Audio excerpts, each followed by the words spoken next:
In an event that many wrestling fans are referring to as Black Thursday, WWE has released a number of superstars, just several superstars, including big names like Keith Lee, Nia Jax, Eva Marie, Karrion Kross. The list goes on and on and on. I will get to those people in just a second, but let me just lay the groundwork, the context for this. WWE had their investor call for quarter three. They had their quarter three call and touted that they had set a record in quarterly profits, that they had an increase in quarterly profits, that they were doing amazing. $60 million in their operating budget, hundreds of $millions in profits. They are doing amazing. Then they follow this up merely just, I think, an hour later, yesterday. An hour later, the news broke of multiple releases. I am going to read out the full list of names of those who were released.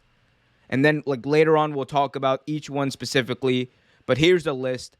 Nia Jax, Keith Lee, Eva Marie, Scarlett Bordeaux, Karrion Kross, Ember Moon, Franky Monet, also known as Tyra Valkyrie, Oney Lorcan, B-Fab from Hit Row, Trey Baxter, Katrina Cortez, Jeet Rama, Gran Metalik, and Lindsay Dorado, as well as Zayda Ramier, Jessi Kamea, and I think there's a few more. Of course, Mia Yim, who was formerly part of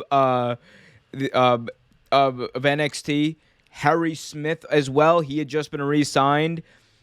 A lot to read into here, a lot to take in, as some of these bigger names especially. Let's start with Nia Jax, arguably the most accomplished name on this list. In Nia Jax, multiple-time women's champion in WWE. She also held the tag team titles, I believe, multiple times. She had been part of WWE for almost a decade, I think, going back to, I believe, 2014. She's been a part of WWE, whether it was NXT or otherwise. And this is honestly probably the most shocking name on this list as far as who could get released. Not as far as talent level, but as far as who could get released. Because Nia Jax was someone who was in large part protected a lot while she was in WWE. Nia Jax is someone who Vince McMahon had taken a huge vested interest in making and creating into this massive superstar and this big name. And it's weird to see that she's expendable, especially this expendable to WWE, especially at this time. I don't believe she was on TV a lot recently, and maybe that should have been a sign of things to come.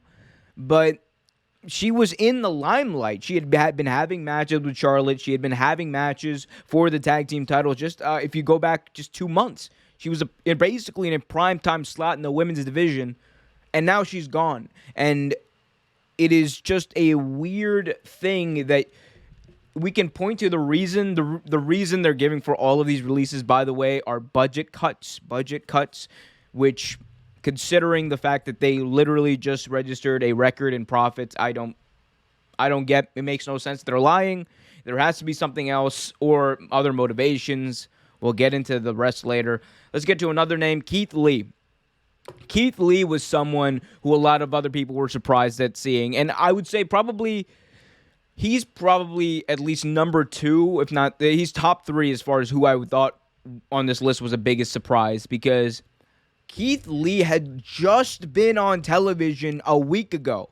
He was just on television a week ago, getting repackaged. These vignettes had been coming. He'd been coming out as Keith Bearcat Lee, as a heel. It was told that Vince McMahon was very close to this gimmick. He was working very closely with Keith Lee, and now it's all done and gone. And this, if not anything else, this one specifically speaks to how little whatever you're seeing on WWE TV matters. That's what this is speaking to most, because what you're seeing on TV in front of you, what you're seeing, it doesn't matter, because the person who you like, the person who you think is never going to get cut, they could be gone tomorrow. So Keith Lee, a very surprising name. Did not expect to see him on a cut list, especially considering accomplishments, I guess, don't matter considering the rest of this list as well. But especially consider how prevalent he was on TV. And the amount and all the things we heard about Vince McMahon being very close and behind this gimmick change, behind the name change to Bearcat Lee. It's surprising to say the least. Another name on this list, Ember Moon, as you can see right here. Ember Moon released by WWE. I'm going to let her tweet that she set out yesterday speak for itself. All I can do is laugh, is what she said. And it is the most appropriate way to really understand this situation.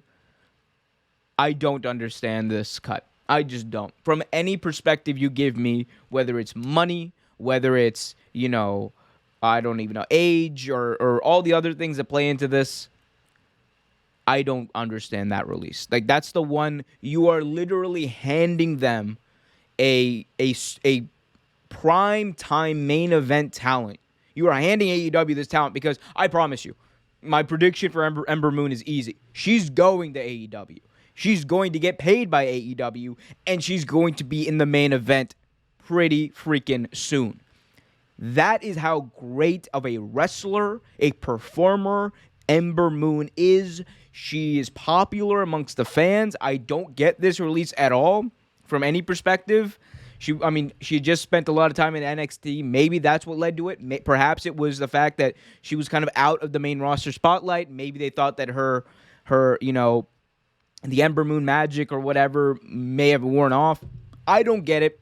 I think you're just handing your competition, the alternate wrestling company, I think we can all agree on that. You're handing another wrestling company, a major wrestling company, a main event talent, and I don't understand that, especially considering the fact that a lot, I believe most, if not the majority of these people who were cut on this list, they were women.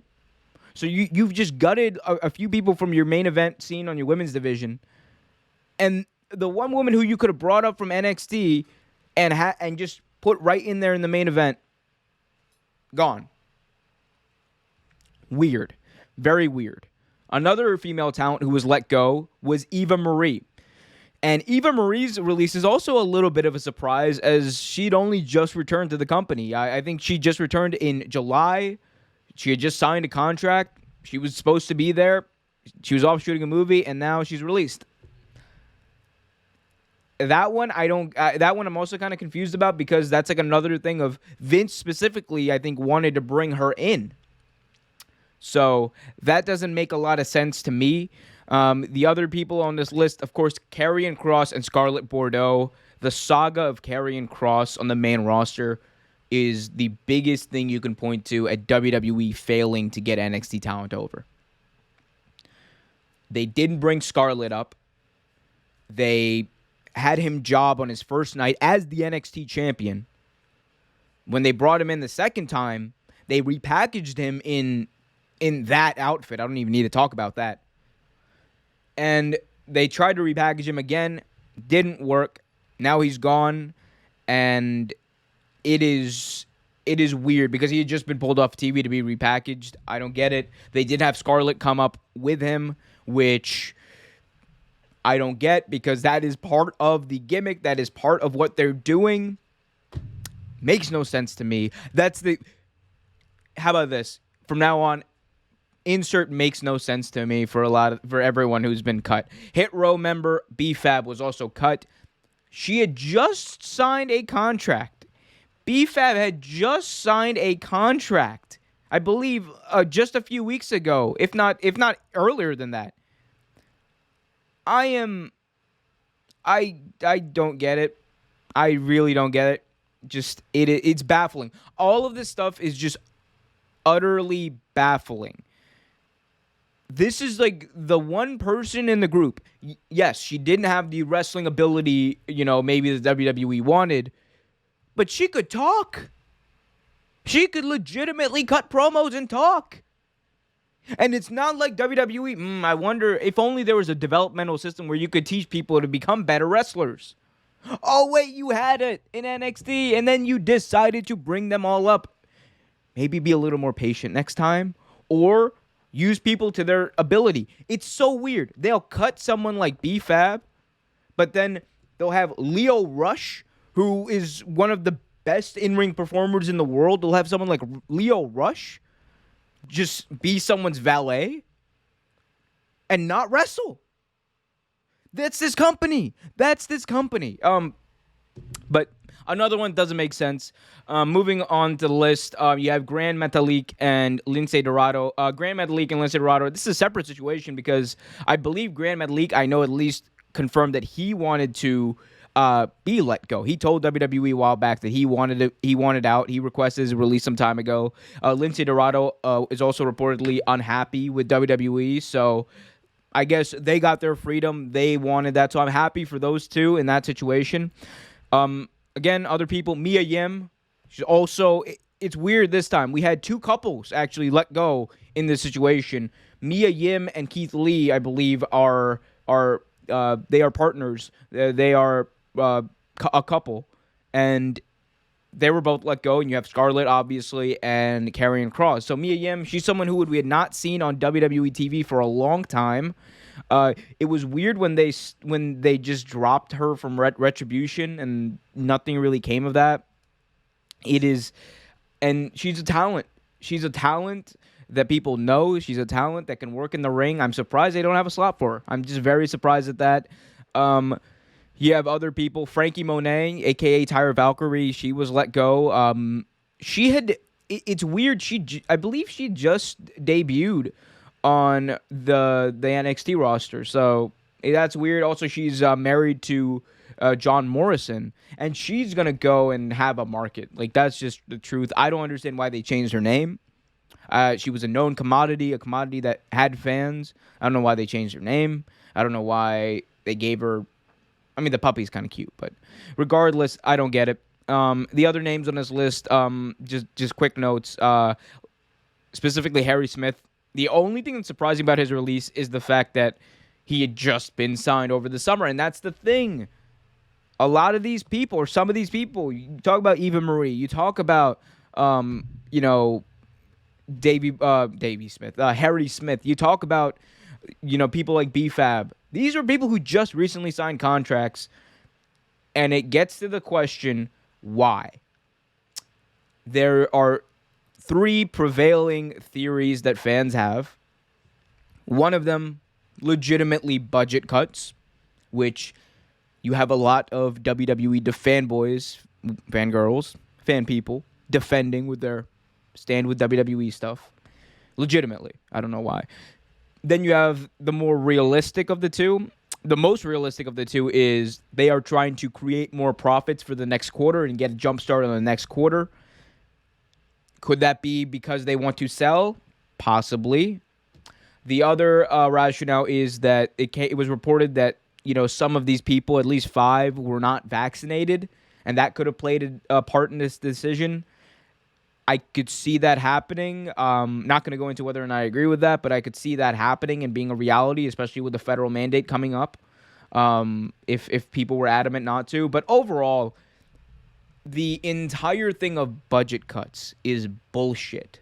I think we can all agree that that's true, because this is a company that I just said at the beginning of this video, record profits, record quarterly profits, just came off a show in Saudi Arabia. They got paid because of that.